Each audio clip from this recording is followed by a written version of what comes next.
Hello everyone, my name is Nath Capizzi and this is my video presentation for the final project for POS 435, Women in Politics. For this project I chose option number 1, why men and women have different ambition levels. And then I'll also present ways it affects public policy and solutions that mitigate or solve the gap. One statistics I do want to throw out at the beginning was by Dolan, a journal that I read. Women in office only represent between 15 and 25% of the offices at any level of government. And the theory that I found most compelling was the gendered psyche theory introduced by Lawless and Fox. Women's decisions on whether or not to enter the political arena are influenced by their own gendered psyche.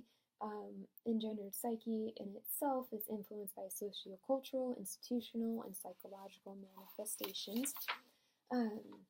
So certain actions are expected from men and women in today's culture and society. Men and women are taught proper ways to behave in society. This starts in early childhood, expands in adulthood, and so on, is perpetuated throughout our entire culture. Typically, women are seen as gentle, warm, kind, and passive, whereas typical man is tough, aggressive, and assertive, and Murray discusses this as well in more detail. Women are expected to navigate the masculine and feminine behavior boundaries set by society. So when facing this double bind, according to Friedkin and Kinney, women must fight the notion that they're not tough enough, while also taking care not to appear too tough, so not to appear too much like a man. So the possibility of facing the task kind of put women out of their comfort zone, since they'll be acting out of the traditional gender roles that they're used to, which is influenced by their gender psyche. So when women are out of their comfort zones, they tend to demonstrate less levels of ambition overall. And political institutions also promote masculine traits, and we read about that a lot in many of our readings in class. And anything that's deemed feminine is looked down upon, masculine is promoted. And then Fox states that I'd say 70 to 90% of senators, House representatives, state governors, kind of all of them are represented by males. And like I stated before, only 15 to 25% females are represented in any level of government. In order to compete in a masculinized world, women have to pick up masculine traits while still remaining feminine. This can be an issue to constituents since they have their own gendered psyche towards female candidates and expect them to act a specific way because female candidates can show inconsistencies with their expected institutional gender behavior. Then constituents may start to question competence and credibility. But if a female acts too much like her gendered behavior, too feminine, then she's deemed not intelligent, not credible because she is acting too feminine. And we hear about this in Murray with Miss Royal, whose credibility was called into question because she was acting too feminine and not masculine enough. Her qualifications were also called into question as well, even though she was more qualified than her male counterpart, but he was promoted by those masculine traits. So women are going to be less ambitious to go into a field where they kind of have to walk on this line, basically be too feminine or being too masculine. You have to be this perfect in between. And really no woman's going to want to walk on that fine line. And then, so women also see themselves as less qualified. They have less confidence in their ability to navigate the masculine political world. Fells states that women's achievements frequently outstrip those of their male peers. They routinely also underestimate their abilities, while men repeatedly have been shown to have inflated estimation of their abilities. So women tend to hold back, hence be less confident. Men tend to be more ambitious and display higher levels of confidence.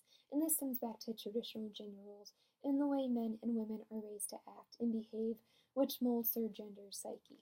Women just don't feel like they're qualified enough. They also feel like they have to be so much better than men in order to qualify to do basically anything. And then effects on public policy.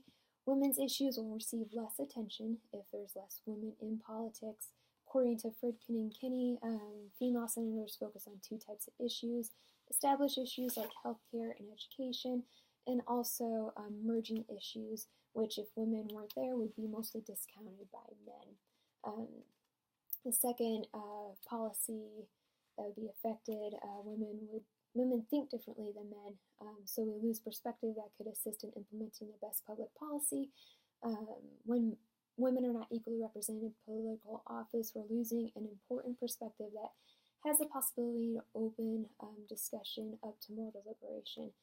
And then implementing best policies cannot be accomplished with one group just in the majority. So when women are underrepresented in political institutions, and half of the population is left with a very small or even muted voice. And the last effect would be women tend to have more cooperative measures than men do. Steinhauer talks about this, that even male senators have seen that female senators tend to cooperate more with other sides. They want to compromise more. In the Senate, they're changing the tenor of the Senate, and then there's more compromise in the highly partisan atmosphere of Capitol Hill. So having equal representation of men and women in politics would affect public policy in a positive way, because women would be more willing to work through the issues or ideas to become or to get to the best policy or solution.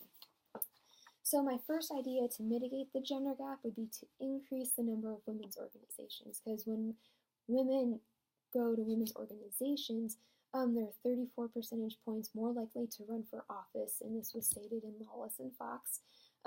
If women try to do it by themselves, they kind of have a harder time getting past the candidate emergence phase. So if the number of resources or organizations available to women increase, then the number of women running for office would increase, and then the number of women being elected in office would subsequently increase as well. I don't think this would close the gender gap, but I think this would help mitigate and decrease it slightly. My second idea would be to change the electoral system from winner takes all to a proportional representation system, or the PR voting system, where voters would vote for a party that had a list of candidates.